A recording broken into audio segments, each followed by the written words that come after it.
Hello, hello. How are we this morning? Hey Lauren, I'm good. How are you? Oh my gosh, I am doing well. I am so excited. Everybody, you've no idea how lucky we are to have the Devesh here with us today. I hope everybody's having a great morning this morning. We are going to dive into our second Elite by Choice Meet the Speakers series. And I cannot wait for you guys to meet this guy. So before we dive into Devesh and get to talk to him and give you all the goodness that he has to give you guys this morning. First, I want to talk to you guys really quick about the Elite by Choice event for professionals. It's going to be happening here in Sacramento, June 23rd, 24th, and 25th. And I have brought together the Avengers of performance, especially as it pertains to entrepreneurs and businesses and leaders and teams. And you guys have no idea about the guy you're about to see. Some of you guys do. I already saw Nick typed in the chat. He's like, Devesh is the best. It's he's not lying. Devesh is the best. So the reason why I created this event was because I work with a lot of business leaders in the field, and I wanted to bring together all these different aspects of business and business leaders and team development. And mental performance is definitely one of them. But something that Devesh brings is slightly different. So I want to introduce to you guys Devesh. And so he is dedicated to empowering and supporting entrepreneurs in becoming financially savvy and happy business owners. I don't know if there's any of you out there that would say that you don't want to be that person if you aren't already. He's a business strategist, money wizard, Excel nerd, problem solver, and believes that the only way to success is staying true to oneself. This is so fascinating. Now, the reason why I love this part, this way he describes success is because I get to work with Devesh. He's actually one of my personal coaches. And I have seen this firsthand in how it impacts our actual ability to do business and to be successful, both personally and professionally. So Devesh not only coaches me, he coaches so many incredible people, 7, 8, 9-figure entrepreneurs, influencers, and business leaders personally, and is coached in programs like Scott Oldford's Project Nuclear, Austin Netzley's Scale 2X, and Zion Kim's 1MT Team Human. And so without further ado, I am so excited to introduce you guys to Devesh. Hey Devesh, how you doing? Hi, I'm good. I'm actually flattered with that introduction. So thank you so much. I appreciate it. Oh my gosh. Well, it's not nearly as I could make that 10 times longer. So, Thank but you. I'm so happy that you're here. I'm so happy that you agreed to come to the event and share the wisdom with, all the attendees. And so let's just dive into it.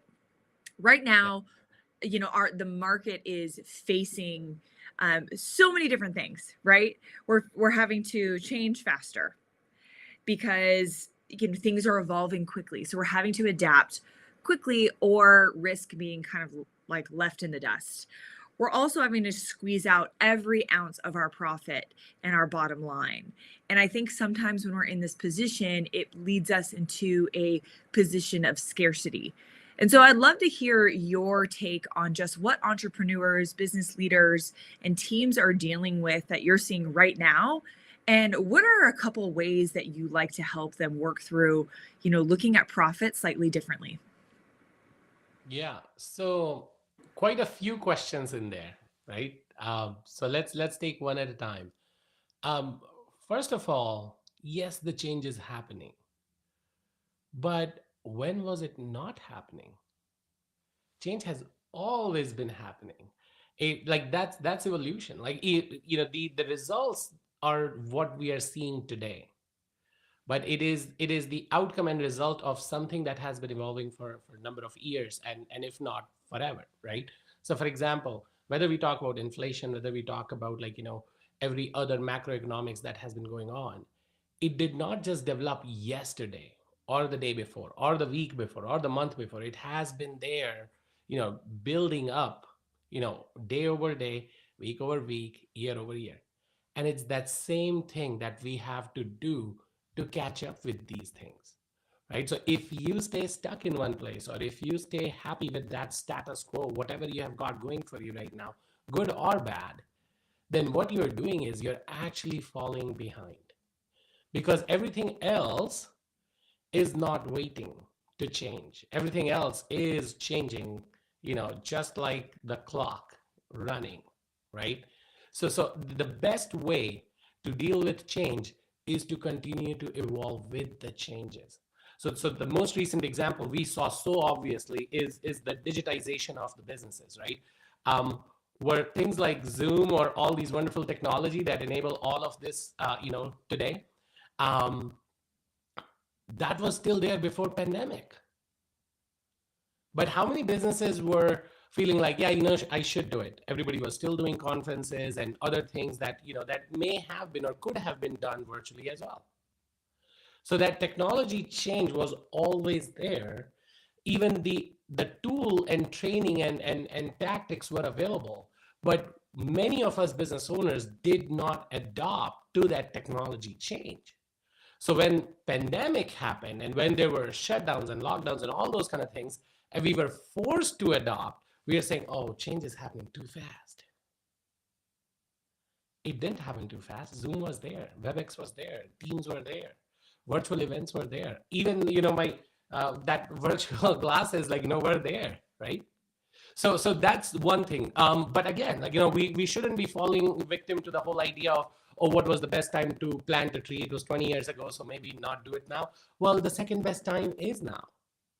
And that's the piece where we should now be looking at that, okay, based on whatever else I have got going for myself, how can I, catch up to the change? How can I make sure that I am not falling behind? And what that means is getting up to speed, making sure that we are aware of what's going on, what's in our control and what's not in our control, and leveraging every single deal of what's going in our control. Whatever is going on and is in our control, we should be leveraging that. And whatever is going on and not in our control, we should do our absolute best to not pay attention to that. And here is why most people would say, but aren't you being blindsided to things happening around you? Well, yes. But if you actually don't blindside yourself to those things, you lose the focus on what is important to you. And that's my definition of keeping eyes on the prize. Like, you literally just single focus on things like, here is what's in my control, here's what I'm going to make happen, and here is how I'm going to achieve this. Everything else is noise. I'm going to cancel all that out, and I'm going to keep the signal. I just love. I was actually taking notes. I see. I learn from Devesh all the time, and a couple of things that you said that comes up a lot when it comes to mental performance is this idea of control. And the other day, I host these invite only, roundtables with VPs, CEOs, of these. I've talked to you about these. And one of the things came up the other day, and it was all around control. And somebody asked, he said, but there's controllables, uncontrollables, and then there's influence. And what I actually challenged him on is I said, okay, but how do we actually apply our influence? Like, if you were to say, my goal is to influence my team, how would you do that? And when we broke it down into actionable items, those were all things within his control, not things outside of it. And so I think sometimes, I know I've been caught in this trap before, where we can misdefine the things that are within and outside of our control, and they can become blind spots to us. And so you also talked about this idea of blinders. right? I always think of like horse races. With the horses, they wear blinders, so they're only focused, on the finish line. And so my question to you is, what are some ways that you help entrepreneurs and business leaders become more focused and really put on those blinders? Yeah. So great question. Before we go there, though, again, notice any sport for that matter, because sport analogies are the best, and I know, Lauren, you love them, right? So look at any race, for example. Do you see the person, the athlete who's running the race, actually looking behind or looking sideways to see who else is running at what speed and what are they doing and what are they not doing? No. If they would do that, my 4-year-old son used to run when we would play chase, and he would always look behind and he would crash into something, or he would fall or whatever. And the lesson that I would always teach is, you don't need to worry about who's chasing you and how fast. You need to worry about, you have to outrun. So, like, look in the front and outrun the person. Don't worry about how far they are, because even if you look behind and you're like, oh, they're just 2 feet behind, or they're just X meters behind, how would that change anything? If anything, you just took your eyes off the prize, and now you have the risk of either falling down or crashing into something, or perhaps slowing down, right? So that's the way you have to look at it. And it's that same analogy of, again, influence is controllable. If you have influence on something, you definitely are controlling. So going back to the question now, how do you put blinders on? Now, number one thing that you have to do is really truly understand, what is it that you want.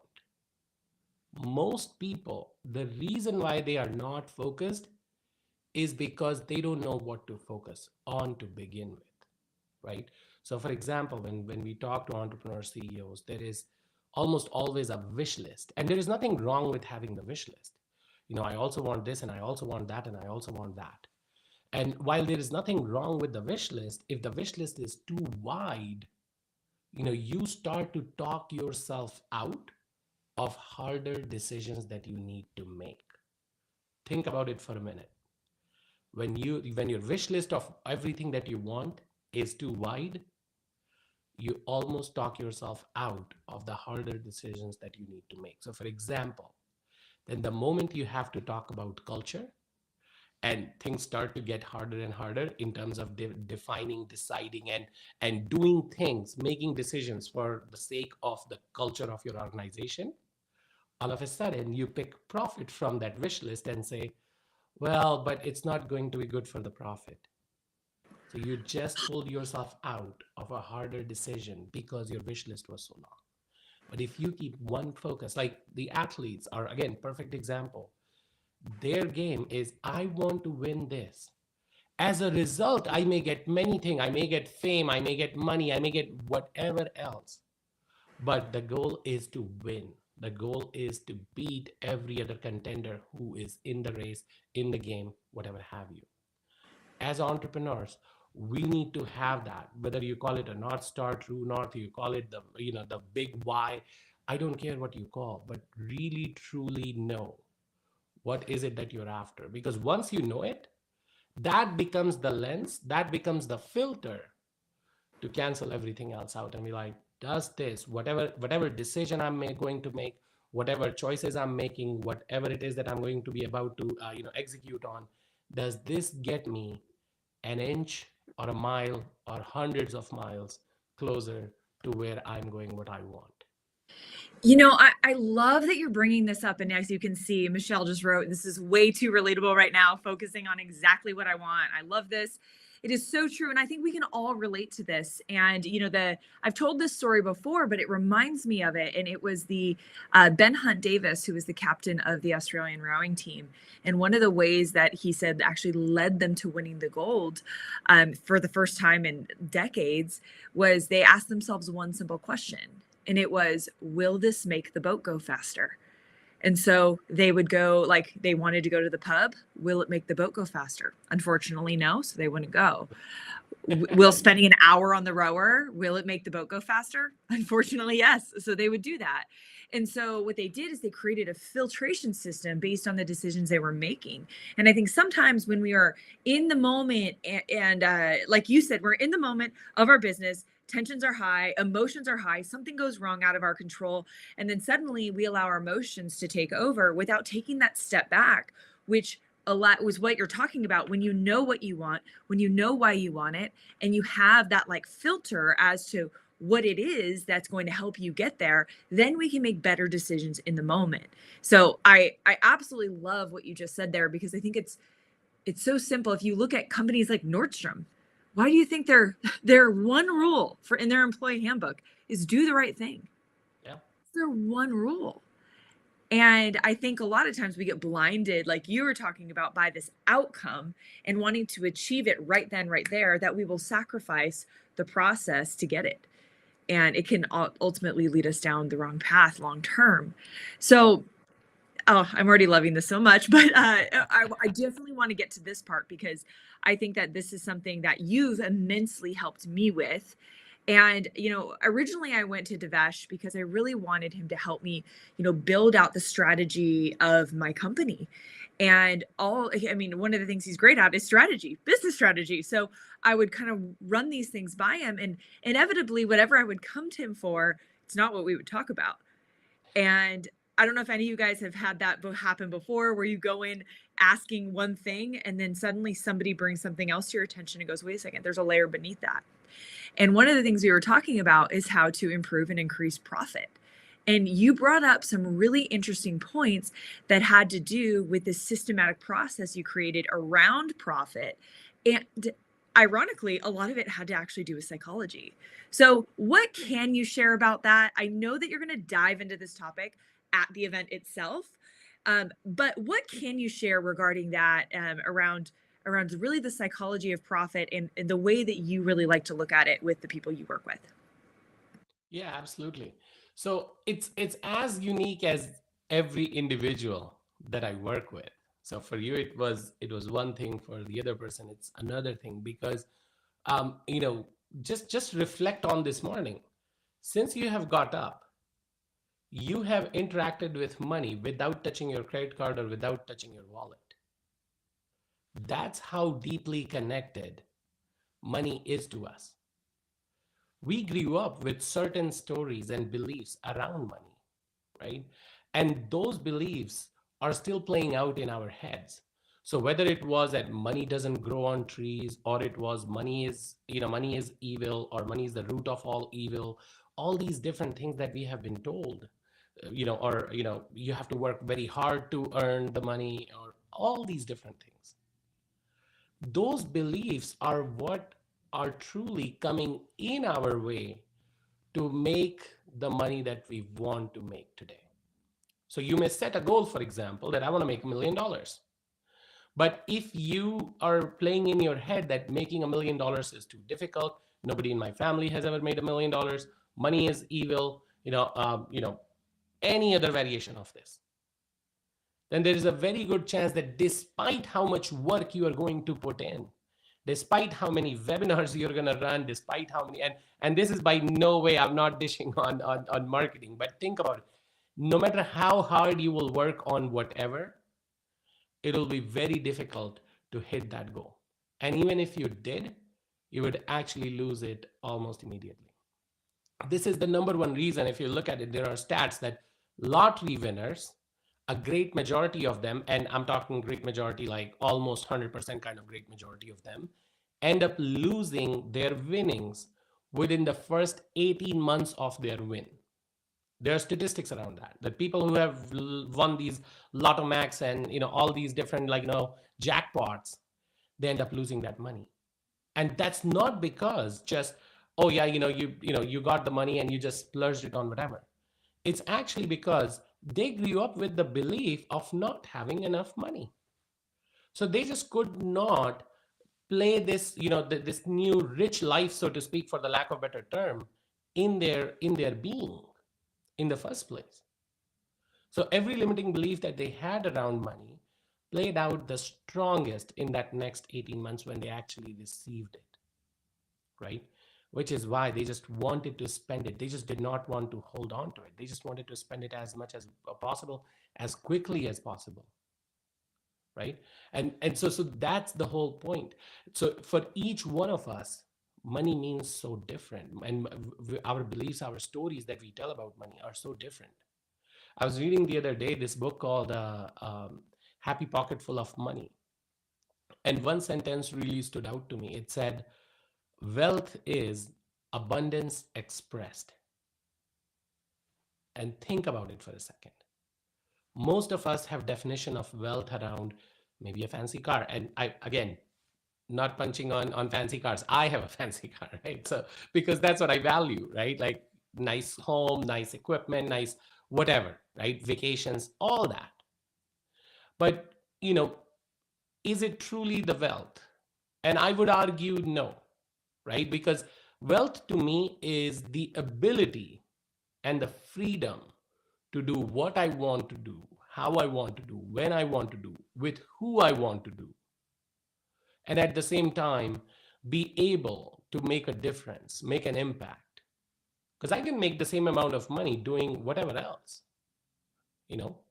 The funny quote that I heard once, like I think it's one of those Instagram ones, where it's like, do you think a crackhead goes and says, I have not enough money for crack? No, he goes and figures it out. So it's that same thing. We figure it out based on what is priority for us. So if impact and freedom and true wealth is a priority for you, sooner or later you will figure it out. It's a matter of, do you want to get there faster with less headaches, less heartaches, and less stress, right? And that's when you tap into different modalities, different, like, whether it's coaching or reading books or understanding the principles of wealth, and then playing this game. Oh my gosh. First of all, that that meme is, or a little quote that you heard on Instagram or whatever, is hilarious. But it's also like it's funny because it's true. Because we attract what we really value. We put effort towards what we really value. It's like the same as, that movie, She's Not, or He's Not That Into You. It's like, if he valued your time, he would put the time in, and vice versa. Yes. And so I agree with you there. I think that it's really getting clear on what it is you want. And the question, I remember my grandfather, I actually learned this from my grandfather. He was a horse racing steward. So he was a ref for horse races. And he would drive a couple hours every day to work and back. So it was about a 4-hour commute without traffic. So with traffic in Southern California is a lot. So my mom told me the story, and she asked him one day, she said, do you like, sitting in traffic? And he started laughing. He's like, absolutely not. Like, why do you ask? And she said, well, because you never complained. Mm. And he said, nobody forced me to take the job. Nobody told me to sign on the line. I agreed, knowing that it was going to require a 2-hour commute there and back. And so I think one of the questions we have to ask ourselves is that when you sign up for any goal in life, when you sign up for, any big endeavor or journey, you also have to ask yourself, are you willing to live the lifestyle required to achieve it? And Yeah. the cool thing about that, which is what you've taught me, is that I had this belief, and we actually talked about just this, like, I'm gonna get really vulnerable with everybody for a second. But we actually talked about this just the other day. And I said, I had to tell myself, like, I understood, like, this is what I signed up for, that it was going to be difficult. And you kind of stopped me and you're like, hold on, it doesn't have to be, though. Maybe right now it is, but not every single thing that is good in your life has to be difficult before it is good. And so I think one of the things that you mentioned is that when we are in these moments, like, I actually feel somewhat more comfortable in discomfort than I do comfort. And for a lot of reasons, going way back to my childhood. And I realized that belief I was carrying, I think I actually would cause myself more work when it was less work. I would find ways to get busier. I would find ways to do more when maybe it wasn't always required. So I'm interested to hear your take on that, because I know we had a discussion around that, but I thought it was such an important point, because I think as entrepreneurs or business leaders, we will be willing to we'll sacrifice everything as it pertains to us to get to that end goal, which is not always the way to do it. Yeah. So the way I look at it is, and I shared with you my personal story on that as well. Like, again, all of us do make decisions based on the wisdom that we have collected over the years. But that wisdom, as valuable as it also has a layer of trauma, a layer of bad experiences, a layer of this went wrong when I did this, and this went right when I did that. And as a parent, I actually catch myself quite often, you know, um, telling my son to do something X way or Y way, and then I catch myself in the moment and I let him do it in his own way. Why? Because if I tell him to do a certain thing in a certain way, I'm robbing him of the opportunity to learn on his own, build his own wisdom, right? So now this is not necessarily to say that let him make bad choices intentionally. This is to say, instead of telling someone what to do and what not to do, share your wisdom, tell them stories, share your experiences. When young parents come to me, like the CEO moms who I'm working with, and they'll be like, I don't even know what to, when we get finally an hour or 2 hours with my kid, what exactly to talk. And I tell them, you would be surprised that your kids are way more wiser and smarter to have the conversations. While you may be wanting to have a 7-year-old conversation, try to have an adult conversation with them and see how they respond. Tell them a story about your recent experience in the company or business or team, and ask them. And a 5-year-old, 7-year-old, 8-year-old, 10-year-old would actually surprise you with the kind of wisdom they would share back. And that's because, not because they are much wiser, or they are old soul or whatever have you, whatever you may say. It's because they don't have the same trauma, the same upbringing that you did, and the wisdom that you have on certain decisions, which are making your decisions pretty, if I may say, predictable. You make the same decision over and over and over again. And that's because that's how you have been conditioned. So if you all of a sudden ask, a 5-year-old, a 10-year-old, share a story with them and ask them for their opinion, they will be very objective. You'll be surprised. They'll ask you some very pointed questions and you'll be surprised. So it's that same idea, that are we making decisions based on what we call wisdom, however it may be layered with some of the things that are not serving us anymore. We are not in that same situation anymore, right? So and this is again, if we look at our servicemen who who serve our country, go to wars and come back, right? Of course, we all super appreciate them being on the battlefield and fighting for us and fighting for our freedom and so on and so forth. Like, we are super appreciative. But think about all the trauma that they bring back as well. And while they are now posted in civilian posts and non-war zone kind of duties, their responses sometimes are still based on the trauma that they went through. It's not serving them anymore, but that's just who they have become as a result. And this is where we have to look at our childhoods, our experiences, our wisdom, however we may have collected it, good or bad experiences, and try to catch ourselves. That's the awareness piece. Catch ourselves in the moment when, am I making this decision because I have always made this decision this way? Or am I making this decision because this is the best decision in the moment based on what I know and what outcome I'm driving towards? Oof. Oh man. Oh man, you're just dropping so much wisdom right now, and I'm responding the way I am because like I said, Devesh is a personal coach of mine. So, and for those of you like watching, you're probably like, yeah, I get it now. I totally get it. But the reason why I was so drawn to him is because he doesn't talk about, profit conventionally. I mean, yes, there's a tactical strategy as well, but we go down, we peel back the layers to what's really going on. And it's kind of like if there was a weed growing, if you just cut it off at the top, it's going to grow back. We dive down to the root to really heal that part so that we can create a whole new beautiful plant from the bottom up. And so, Devesh, I cannot thank you enough for being here. I have one more question for you. Um, Yeah.